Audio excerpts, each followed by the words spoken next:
Ako po si Father Rolando Fowler Limhoco Jr. Nung bata pa ako, well, ever since I was small, talagang sobrang love na love ko na si Mama Mary. And naalala ko yung mga laruan ko nun, yung mga maliliit na statue ni Sacred Heart, Mama Mary, Saint Joseph, Santo Niño. Ipapatong ko yun sa mga matchbox, yung mga kotse-kotse. Tapos kunyari may prosesyon. Kapag makikita ng mga tito-tita ko na ganun yung nilalaroan ko at tinatanong nila, sabihin nila, magpapari ka pa paglaki mo? Lagi ka naman sinasabi, hindi, ayoko maging pare. Doon sa school namin, may grotto. Tapos, pag lunchtime, as young as grade 3, I would gather my classmates doon sa grotto para bago kami kakain, magro-rosary muna kami. So, noong mga unang linggo, maraming sumasama sa akin. Makalipas yung isang linggo, paunti ng paunti.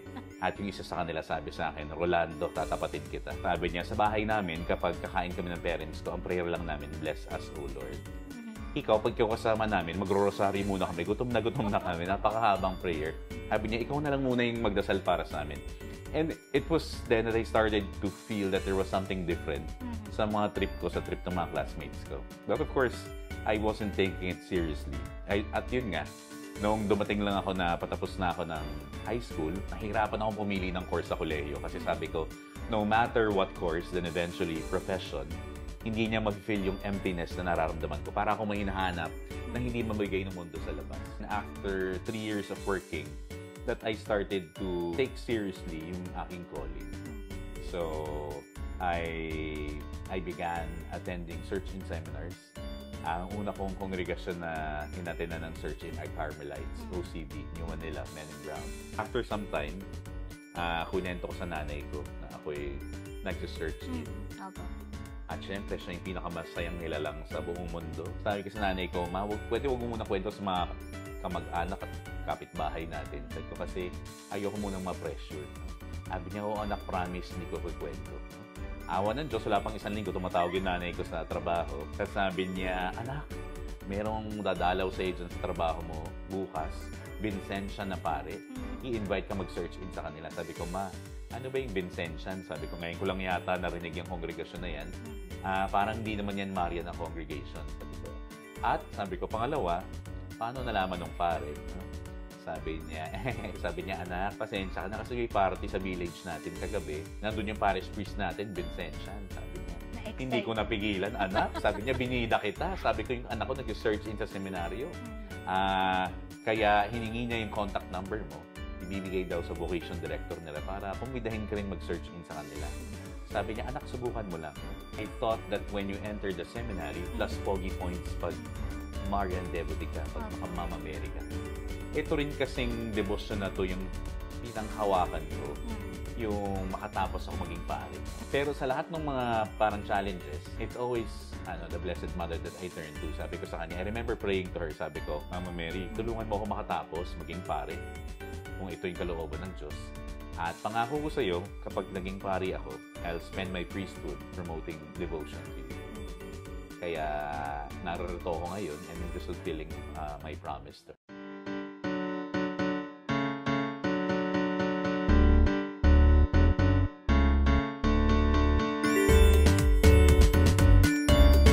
Hey guys! Welcome to Mama's Boys. In this program, we will meet priests from around the globe. We will discuss interesting features of their lives, from their humble beginnings, their calling, the churches, and more.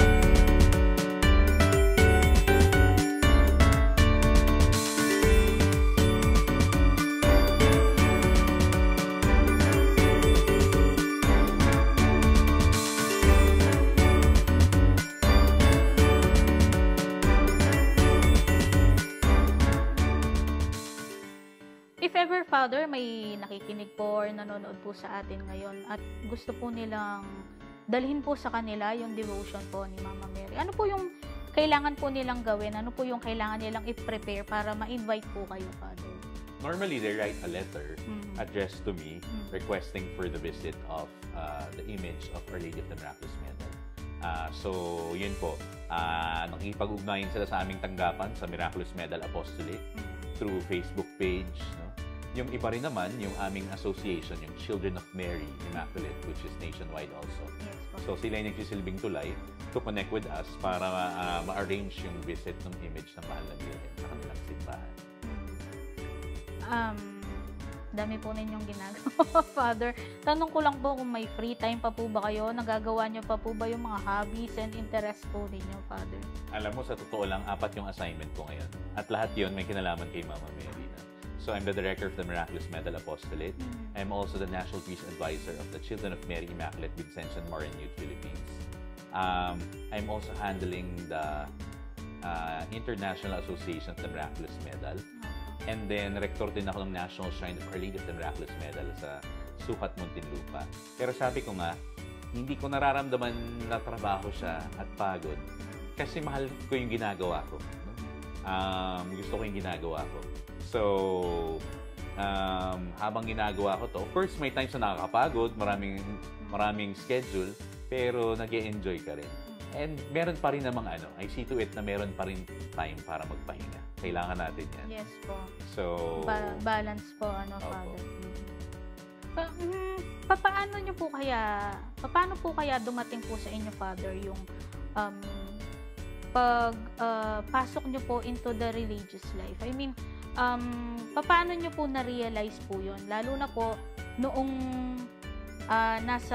nung kumikita na po kayo, may work na po kayo, in a relationship po kayo that time, ano po yung moment po na yun na dumating sa inyo na eto na, papasok na ako firm na ako sa decision?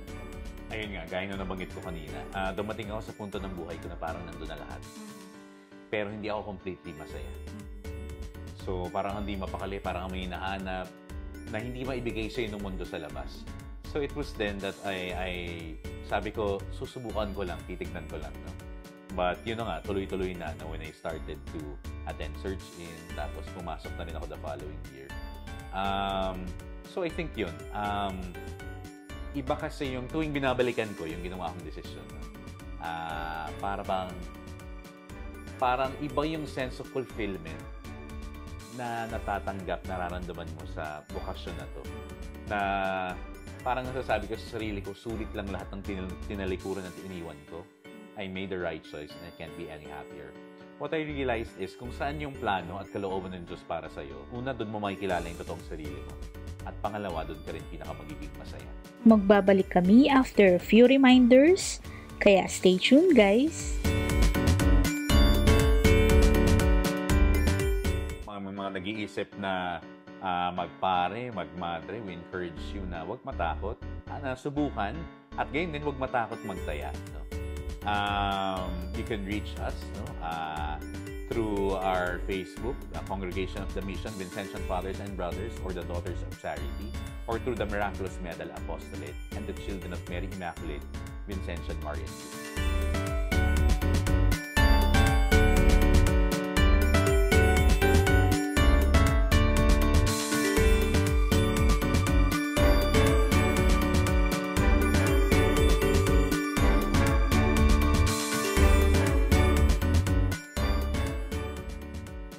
Kayo pa rin ay nanonood ng Mama's Boys, Mama Mary's Boys.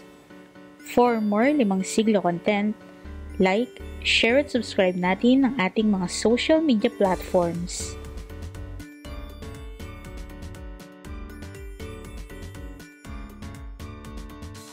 Tanong ko lang po kung may free time pa po ba kayo? Nagagawa niyo pa po ba yung mga hobbies and interests po ninyo, Father? Alam mo, sa totoo lang, 4 yung assignment ko ngayon. At lahat yun may kinalaman kay Mama Mary. So I'm the director of the Miraculous Medal Apostolate. I'm also the National Peace Advisor of the Children of Mary Immaculate Vincentian Marian Youth Philippines. I'm also handling the International Association of the Miraculous Medal. And then, rector din ako ng National Shrine of Our Lady of the Miraculous Medal sa Sukat, Muntinlupa. Pero sabi ko nga, hindi ko nararamdaman na trabaho siya at pagod kasi mahal ko yung ginagawa ko. Gusto ko yung ginagawa ko. So, habang ginagawa ko to, of course, may times na nakakapagod, maraming schedule, pero nag-e-enjoy ka rin. And meron pa rin namang I see to it na meron pa rin time para magpahinga. Kailangan natin yan. Yes po. So, balance po, Father. Paano po kaya dumating po sa inyo, Father, yung pasok nyo po into the religious life? I mean, paano nyo po na-realize po yun? Lalo na po, noong nung kumikita na po kayo, may work na po kayo, in a relationship po kayo that time, ano po yung moment po na yun na dumating sa inyo na eto na, papasok na ako firm na ako sa decision ko? Ayun nga, gaya na nabanggit ko kanina, dumating ako sa punto ng buhay ko na parang nandun na lahat.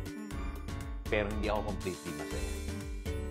So, parang hindi mapakali, parang may hinahanap na hindi maibigay sa'yo ng mundo sa labas.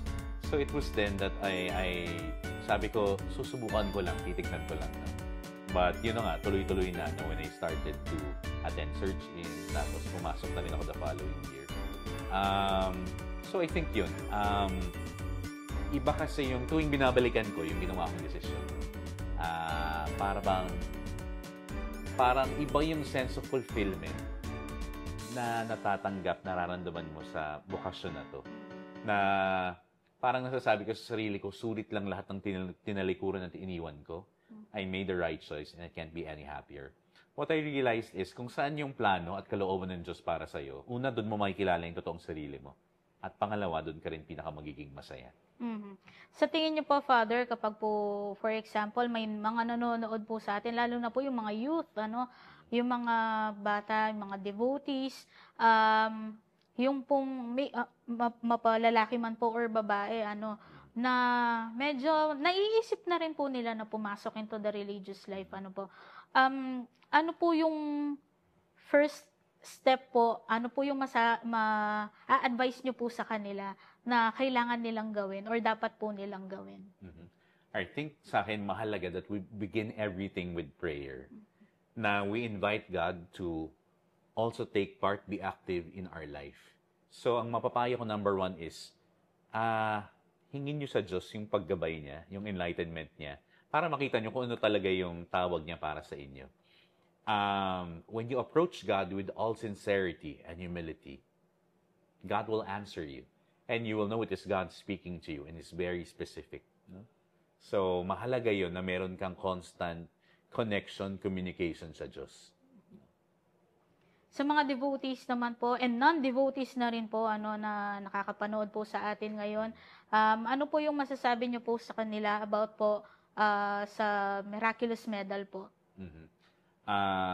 Alam nyo, lagi ko nga sinasabi, yung devotion kay Mama Mary ay parang isang regalo, grasya mula sa Diyos, na hindi naman lahat binibigyan ng Diyos ng ganong grasya o regalo.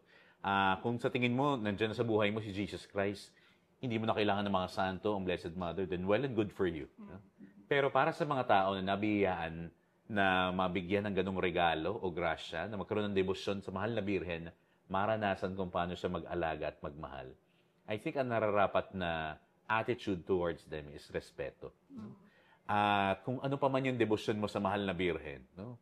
Our Lady Fatima, Lourdes, Manawag, Miraculous Medal, iisa lang naman yan na nanay nating lahat. Pero wag nating kalimutan na ang pinakamagandang sign, no, na tayo'y lumalalim sa ating debosyon, na authentic yung ating debosyon is, una, habang unti-unting lumalalim yung debosyon mo sa mahal na Birhen, habang napapalapit ka sa Kanya, ay unti-unti ka rin natututo na mas maging maunawain sa iyong kapwa, mas mapagpatawad, no? Mas gumagawa ng mabuti sa kapwa, no? Iyan yung isang tanda na tama yung devotion mo, that you're on the right track, and it leads you ultimately to Jesus, no? So, wag nating kalimutan na, of course, mahalaga na magnovena, magdasal, magprosesyon. We have all those practices to honor the Blessed Mother. But the best way that we can honor her ay yung isabuhay, yung mga magandang katangian at aral na ipinahagi niya rin sa atin. Sabi nga po nila, Adies Sumper Maria. To Jesus through Mary. Father, bago po natin tapusin yung interview po na ito, matanong ko lang po kung meron po kayong kwento na narinig about sa Miraculous Medal na yung parang patotoo po, yung mga miracle stories po. Meron po ba kayong narinig or nakwento po sa inyo, Father? Or mismong po kayo naka-experience po? Actually, Magbabalik kami after a few reminders, kaya stay tuned, guys.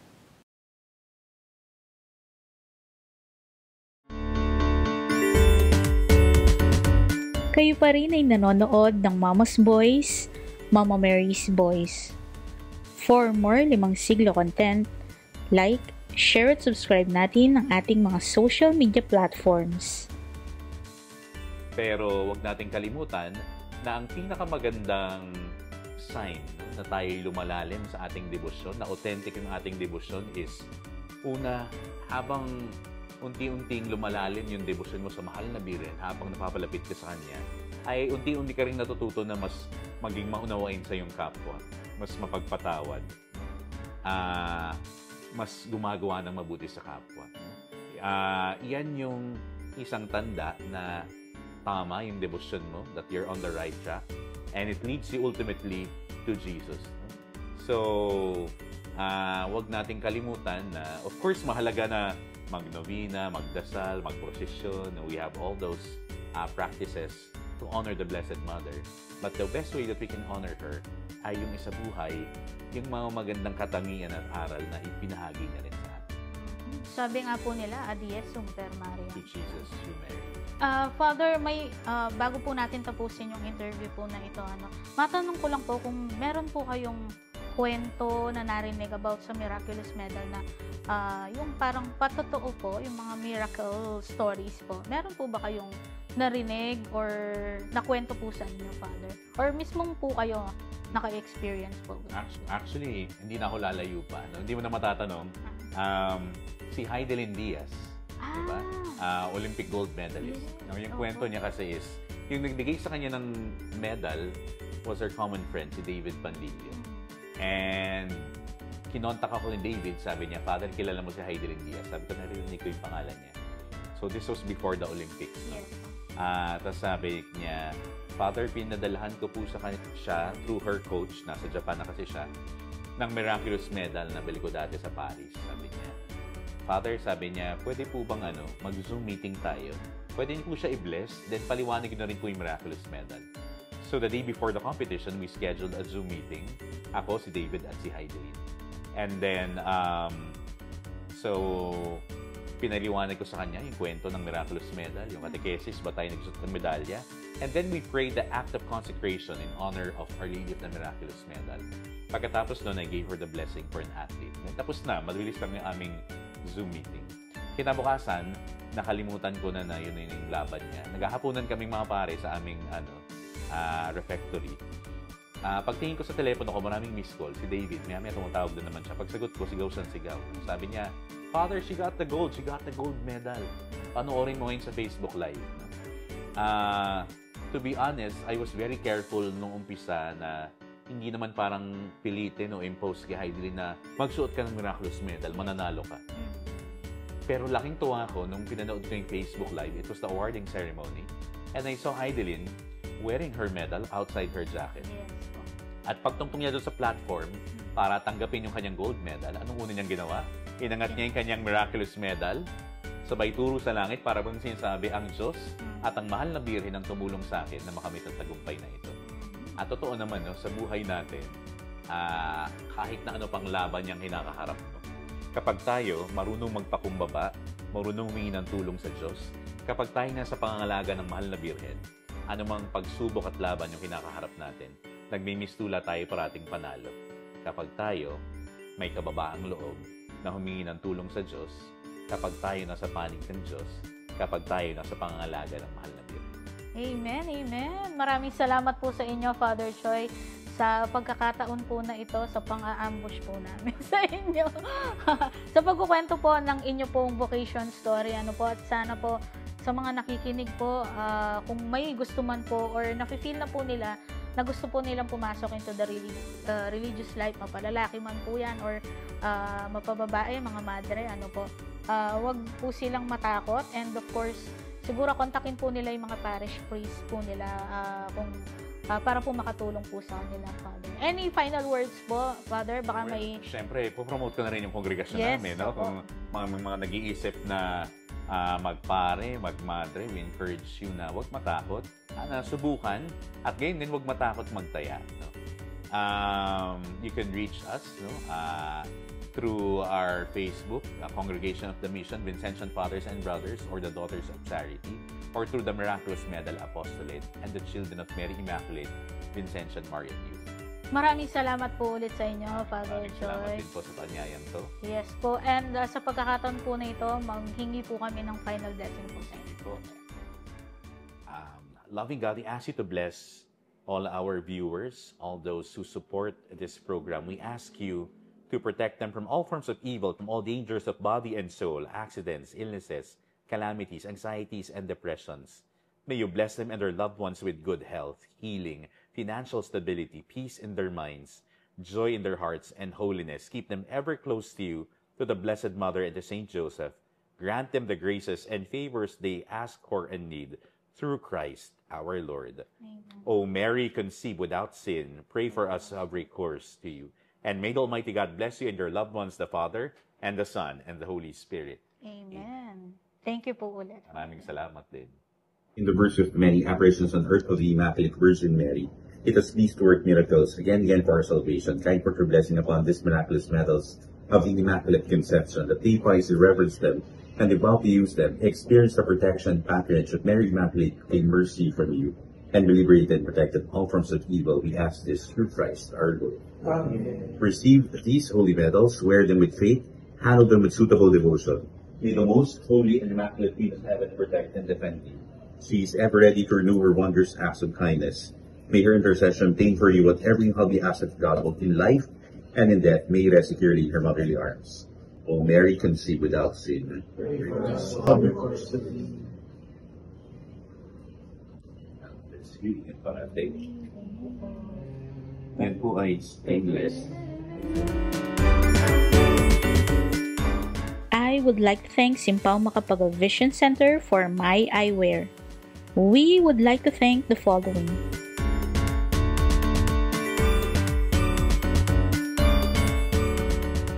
There you have it, guys. Thank you for joining us in this episode of Mama's Boys. Hope to see you in our future episode. This has been your host, Karen Lane. Jamataray Shunen!